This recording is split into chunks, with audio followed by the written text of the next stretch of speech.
بسم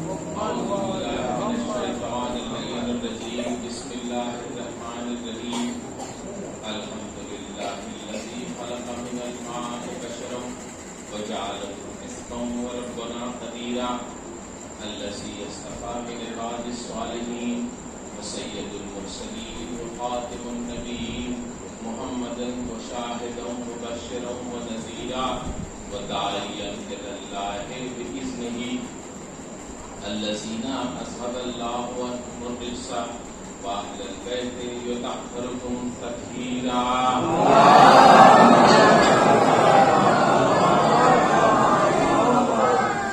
أما بعد فقد قال الله تبارك وتعالى في كتابه المجيد وفرقانه الحميد وقوله الحق بسم الله الرحمن الرحيم يا أيها الذين آمنوا اتقوا الله وابتغوا الوسيلة وجاہدوا فی سبیلہ لعلکم تفلحون. ایک نعرہ صلوات.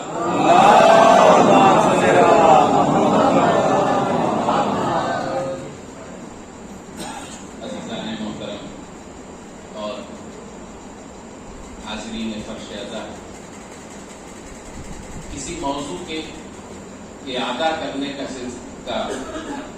ارادہ نہیں ہے، اس کو ریپیٹ کرنے کا موضوع نہیں ہے، لیکن بہت سارے نئے سامعین شامل ہیں آج کی مجلس میں، لہذا پچھلے بیان کو اگلے بیان سے مربوط کرنے کے لیے اگر کسی چیز کا ریپیٹیشن ہوتا ہے تو معاف کیجیے، کسی چیز کا اگر اعادہ ہو جاتا ہے، اس لیے کہ مقصد یہ ہے کہ جہاں آپ کے ذہنوں کو لانا ہے وہاں وہ ذہن آپ کے پہنچ جائیں، جہاں اپنی فکر ہے وہاں آپ کی فکر کو اس سے متصل کر دینا چاہتا ہوں، جہاں آپ کے ذہنی انجذاب کے لیے جو مضامین پیش کرنا چاہتا ہوں وہ آپ کے ذہنوں تک منتقل ہو جائے، صرف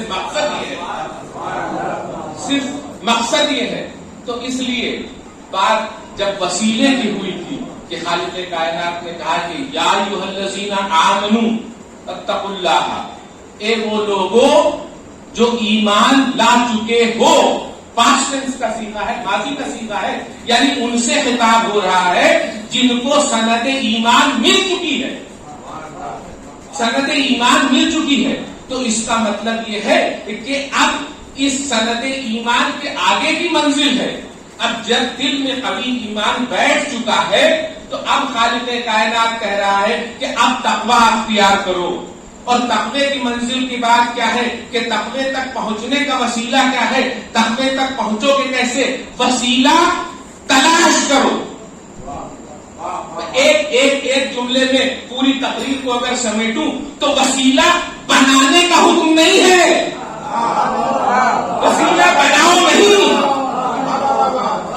وسیلہ بناؤ نہیں، اس کا مطلب وسیلہ بنا چکے ہیں، تمہاری ذمہ داری ہے تلاش کرنا.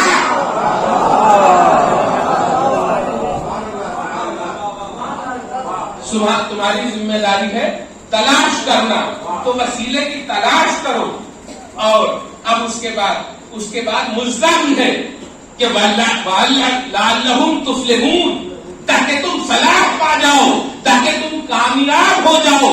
اب اگر بنا وسیلے کے کوئی کامیابی کا تصور کرتا ہے تو وہ تصور خام ہے، وہ تصور خام ہے، وہ تصور مکمل نہیں ہے. اس لیے کہ اب وسیلے کی تلاش کرو. اچھا، جو منکرین وسیلہ ہے، جو وسیلے کا انکار کرتے ہیں، میں نے کہا تھا کہ وہ بھی اپنے اس دعوے پہ دلیل رکھتے ہیں. وہ کیا دلیل ہے؟ سورہ حمد کی وہ آیت کہ ہم تیری ہی عبادت کرتے ہیں اور تجھی سے ہی نصرت چاہتے ہیں، تجھ سے ہی مدد چاہتے ہیں. تو ان کے دعوے پہ یہ دلیل ہے کہ ہم اللہ تیری ہی عبادت کرتے ہیں. تو اس کا مطلب یہ ہے کہ ہم بیچ میں کسی کو حائل نہیں ہونے دیتے، ہم کسی وسیلے کے قائل نہیں ہیں. یہ بندے اور اللہ کے بیچ کا ایک ڈائریکٹ کنیکشن ہے. تو اب بیچ میں وسیلہ کہاں سے آ گیا؟ تو ہم نے کہا کہ خالق کائنات نے اتنا انسان کو مجبور کر دیا کہ، اور جو میں نے صبح کی مجلس میں بات پڑھی تھی کہ میں نے ایک مفکر کا آپ کے سامنے قول پیش کیا تھا کہ جب انسانوں کی منزل سے پہلے جب جانوروں کی منزل آئی، نباتات سے بڑھ کے حیوانات کی منزل آئی، حیوانات سے بڑھ کے جب انسانوں کی منزل آئی، تو حیوان اور انسان میں فرق ظاہر کرنے کے لیے بہت سے فلاسفہ نے اپنے اپنے فلسفے پیش کیے. تو ابن سینا نے جو اپنا فلسفہ پیش کیا کہ انسان اور حیوان میں کیا کیا چیزیں ایسی ہیں جو ایک دوسرے کو جدا کرتی ہیں، وہ کیا کیا کیریکٹرسٹکس ہیں، وہ کیا کیا صفات ہیں تو جو انسان کو حیوان سے جدا کرتی ہیں، انسان کو جانوروں سے جدا کرتی ہیں، انسان کو چوپایوں سے جدا کرتی ہیں. تو ابن سینا نے تقریباً 20 فرق لکھے ہیں، اور وہ 20 فرق میں یہ ہے کہ انسان عقل رکھتا ہے. جانوروں کے پاس اتنی ہی عقل ہے جتنے ان کے زندگی کے دفاع کے لیے ضروری ہے. جتنی عقل ان کی زندگی کے لیے ضروری ہے، بس اتنی عقل اللہ نے دے دی تاکہ زندگی کا تحفظ ہو جائے. اس کے آگے کی عقل نہیں ہے. انسان میں اللہ نے ایک اور صفت رکھی، اس صفت کا نام ہے عاقبت بینی، فیوچر کے منصوبے بنانا. آگے کیا کریں گے، فیوچر کی پلاننگ. کوئی جانور فیوچر کی پلاننگ نہیں کر سکتا، یہ انسان ہے جو اپنے مستقبل بینی کر سکتا ہے. مستقبل بینی کرنے کا ہنر صرف انسان میں ہے، جانوروں میں نہیں ہے کہ وہ اپنے بچوں کو اس طرح کی تعلیم دیں گے، اس طرح کا گھر بنائیں گے، اس طرح کا کیریئر بنائیں گے، اس طرح کی نوکری کریں گے. تو انسان اپنے مستقبل کی ساری پلاننگ کر لیتا ہے، یہ ہنر جانوروں میں نہیں ہے. ابن سینا نے ایک بات اور لکھی جو صرف اور صرف مشاہدے سے متعلق ہے، صرف آبزرویشن ہے، صرف مشاہدہ ہے. ابن سینا نے کہا کہ جانور وہ ہے کہ جو اپنے رزق کے آگے اپنے سر کو جھکا دیتا ہے، اور انسان وہ ہے جو اپنے رزق کو سر بلند کر کے کھاتا ہے. یعنی ہر جانور اپنے رزق کے سامنے سر جھکا دیتا ہے. تو اب اس کا مطلب یہ ہے کہ خالق کائنات نے انسان کے سر کو اتنا مکرم بنایا ہے، اتنا باعزت بنایا ہے کہ اے انسان، تیرے سر کو اتنا مکرم و باعزت کر دیتا ہوں تاکہ رزق کے سامنے اس سر کو جھکنے نہیں دوں گا. رزق کے سامنے اس سر کو جھکنے نہیں دوں گا. تو اب خالق کائنات جو ہر چیز پہ قدرت رکھتا ہے، وہ علی کل شیء قدیر، جو ہر چیز پہ قدرت رکھتا ہے، وہ یہ بھی کر سکتا تھا کہ اگر اس کا مقصود یہ ہے کہ انسان کی عزت کو گزند نہ پہنچے، اس کی عزت مجروح نہ ہو، تو ایسا کچھ کرتا کہ کھانے کا نوالا ہوتا اور انسان کے دہن میں چلا جاتا، تو نہ یہ اس کا منصوبہ بھی رہ جاتا کہ نہیں اس کا سر بھی نہیں جھکا، اس کا شکم بھی پر ہو گیا. لیکن خالق کائنات نے کہا کہ نہیں، ہم یہ نہیں کریں گے. اس لیے نہیں کریں گے تاکہ تم لقمے پر ایک وسیلے کے محتاج رہو، تاکہ لقمے پہ وسیلے کا تلاش کرو. اب یہ ہاتھ کا وسیلہ نہ ہو تو منہ تک فضا نہ جائے. اگر یہ ہاتھ کا وسیلہ نہ ہو تو منہ تک فضا نہ جائے. اب یہاں تک آپ کے ذہنوں کو لے آیا تھا. اب اس کے آگے کی منزل کے لیے آپ کے ذہنوں کو زحمت دے رہا ہوں کہ اب اس کے بعد کی منزل کیا ہے کہ دیکھو وسیلہ ہے، اور وسیلے کے بھی عجیب حضور والا مرحلے کے وسیلے کے ذرا غور کیجیے. ہاتھ کا وسیلہ ہاتھ کے وسیلے سے کھاؤ، لیکن آپ نے اس میں رمز سمجھا. کیا رمز ہے؟ رمز یہ ہے کہ کھاؤ دو ہاتھوں سے، دو وسیلوں کے محتاج رہو. چلو دو پیروں سے، دو وسیلوں کے محتاج رہو. سنو دو کانوں سے، دو وسیلوں کے محتاج رہو. دیکھو دو آنکھوں سے، دو وسیلوں کے محتاج رہو. بولو دو لبوں کے وسیلے سے تاکہ دو لبوں کے محتاج رہو. چباؤ دو جبڑوں کے وجہ سے تاکہ دو کے وسیلے کے محتاج رہو. حضور والا، جب اللہ نے تمہیں ہر جگہ کے اوپر دو وسیلے کا محتاج بنایا ہے،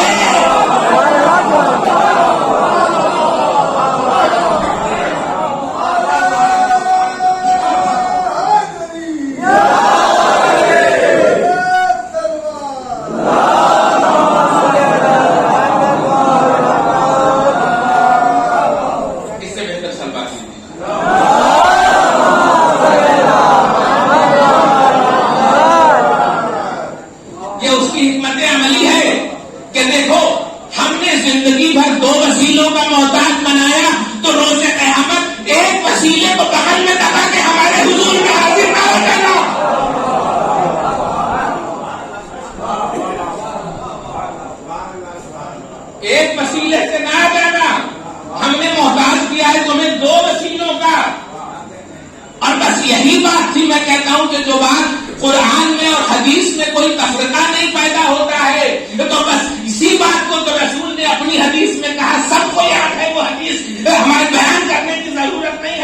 انی تارکم فیکم الثقلین، دو طرح کا تو چیزیں چھوڑے جا رہا ہوں. تو وسیلے، دو وسیلوں کی ہدایت رسول کر رہے ہیں تاکہ زندگی بھر کی دو وسیلوں کے محتاج ہو. جب ہمارے بارگاہ میں آنا تو انہیں دو وسیلوں کے ساتھ آنا.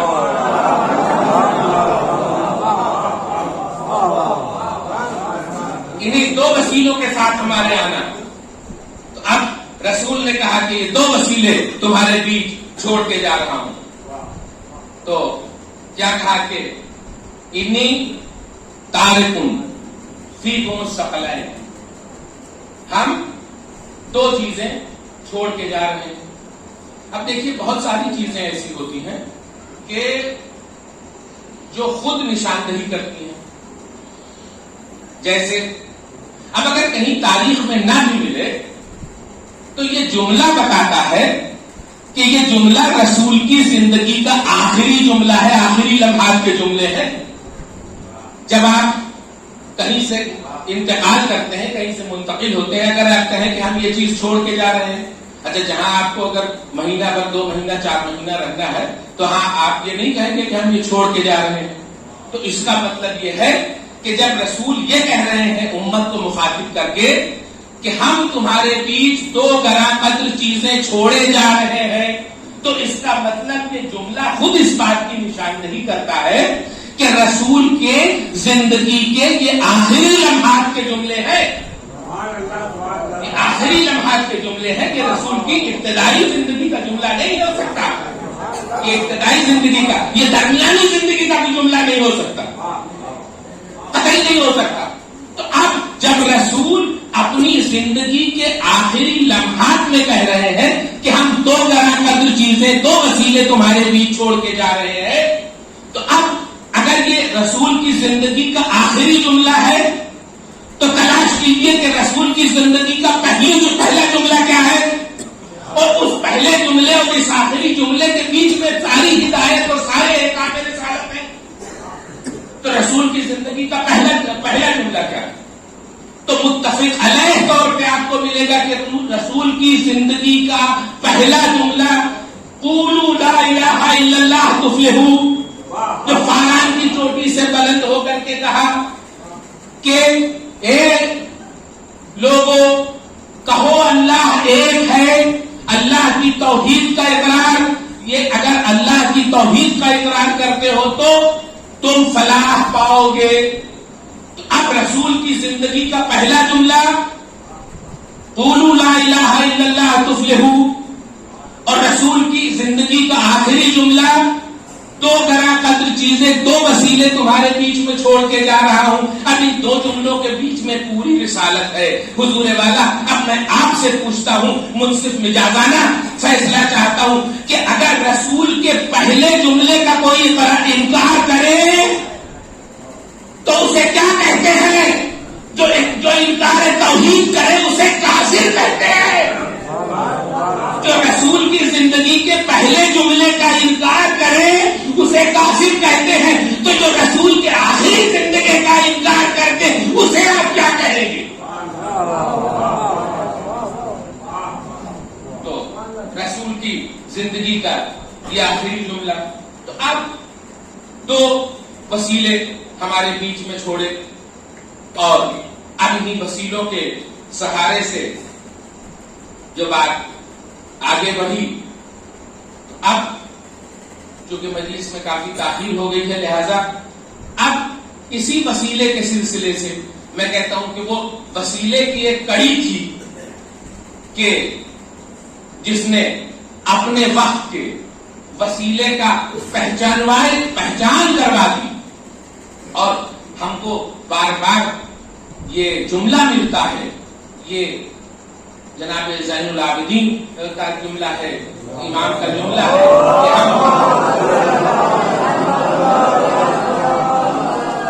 ہم تمہارے بیچ اللہ کا محکم ترین وسیلہ ہے. جو خطبات ہیں ان پہ آپ غور کیجئے تو ایسی بات نہیں ہے کہ نشاندہی نہیں کرائی، لیکن نشاندہی کرائی اور اس انداز سے نشاندہی کرائی.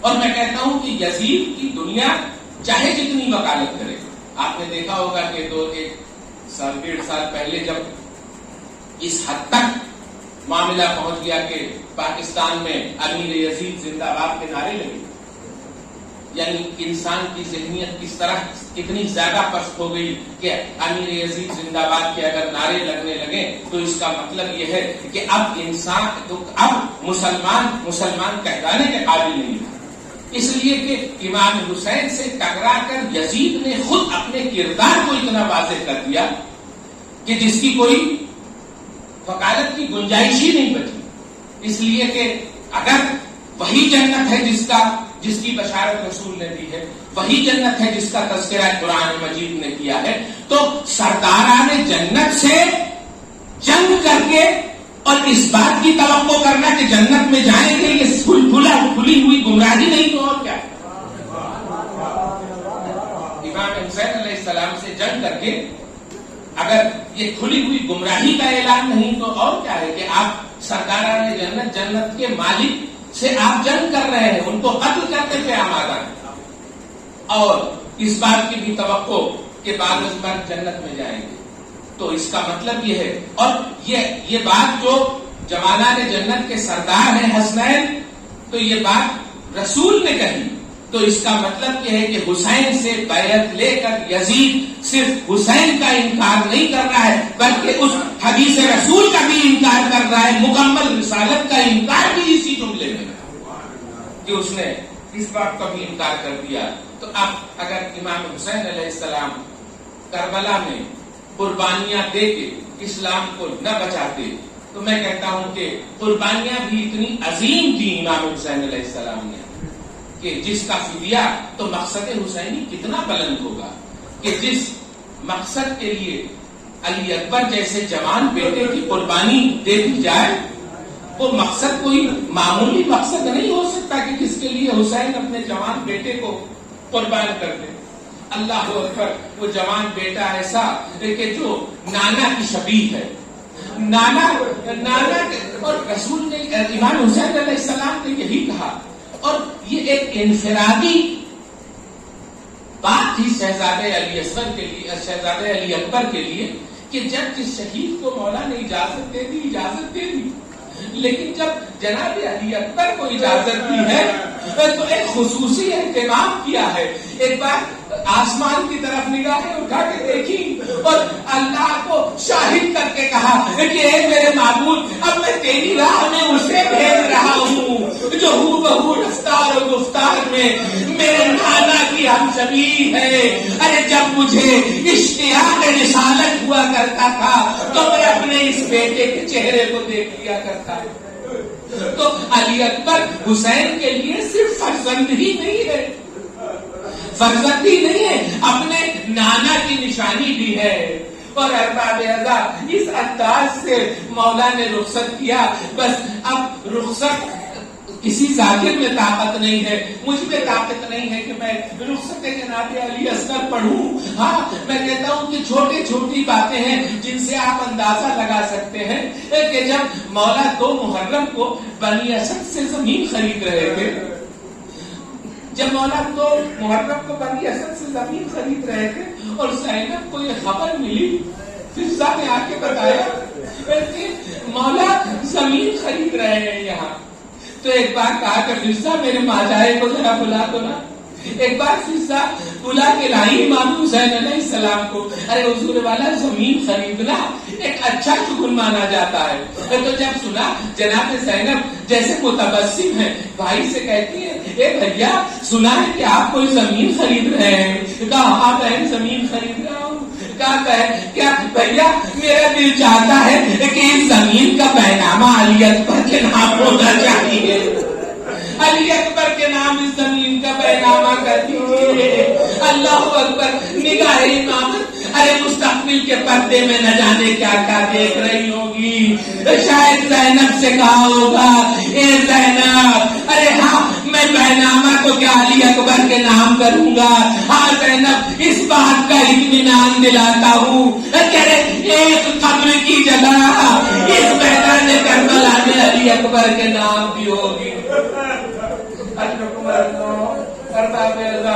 آپ سب شہزادہ امام حسین علیہ السلام سے لے کے رخصت ہوئے ہیں، اجازت لے کے رخصت ہوئے ہیں. پھر ایک انفرادی عمل ہے جو حسین امام حسین حضرت علی اکبر کی رخصت کے وقت کر رہے ہیں. وہ انفرادی عمل ہے کہ اب مولا سے اپنی جگہ بیٹھا نہ گیا، اب مولا سے اپنی جگہ بیٹھا نہ گیا. ایک بار علی اکبر کو رخصت کر دیا، لیکن پیچھے پیچھے علی اکبر کے چلے آ رہے ہیں. میں کہتا ہوں کہ باپ، ارے بیٹا چاہے جتنا بڑا ہو جائے لیکن باپ کے سامنے بیٹا بیٹا ہی ہوتا ہے. ارے اکثر آپ نے دیکھا ہوگا کہ جب باپ اپنے ایون جوان بیٹے کے ساتھ بھی اگر چلتا ہے تو اگر سڑک پار کرنے ہیں تو یہ شفقت قدری ہوتی ہے جو باپ بیٹے کی لفظ پکڑ ہاتھ پکڑ دیتا ہے، ہاتھ پکڑ کے سڑک اس پار کراتا ہے. نہیں، بیٹا حضور والا عقل رکھتا ہے، بیٹا سمجھدار ہے، بیٹا جوان ہے، لیکن یہ شفقت قدری ہے جو اجازت نہیں دیتی ہے کہ بیٹے کو خطرے میں ایسے ہی بھیج دیا جائے. میں کہتا ہوں کہ ایک بار شفقت قدری نے انگڑائی لی ہوگی اسے، ارے نر گئے آتا اور علی اکبر تمہیں تنو تنہا بھیج دے.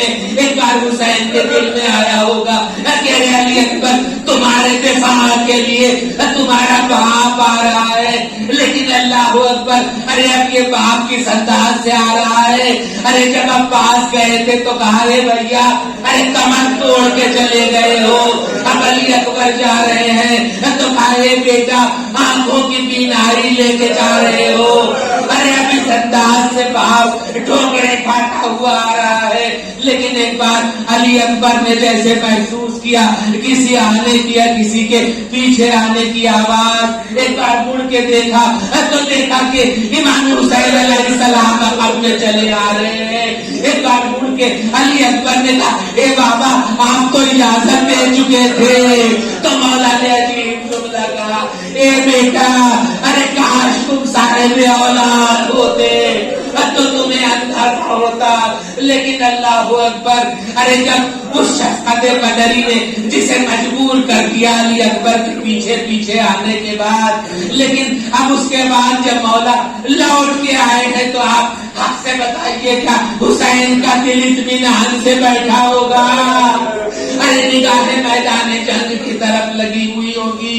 ارے علی اکبر نے کس شان کی جنگ کی میں نہیں پڑھ سکتا ہوں، لیکن ارباب اعضا نر گئے آدھا کا یہ عالم ہے کہ پورے ہجوم میں علی اکبر کو کوئی ایسا نہیں مل رہا ہے کہ جس سے اس بات کی تمنا ہو کہ اس سے کوئی ہمدردی ہوگی.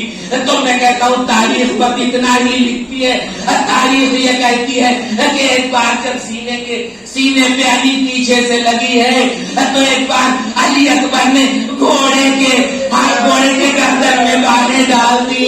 ایک وجہ یہ ہو سکتی ہے کہ جو علی کا دھچکا لگا ہوگا جو کلیجے میں برچھی لگی ہوگی، ارے اس کا اثر ہوگا. اور دوسری بات یہ ہوگی کہ علی اکبر کو نرگئے آدھا میں کوئی ہمدرد نہیں دکھا ہوگا تو سب سے زیادہ ہمدرد یہی اسب باوفا دکھا ہوگا.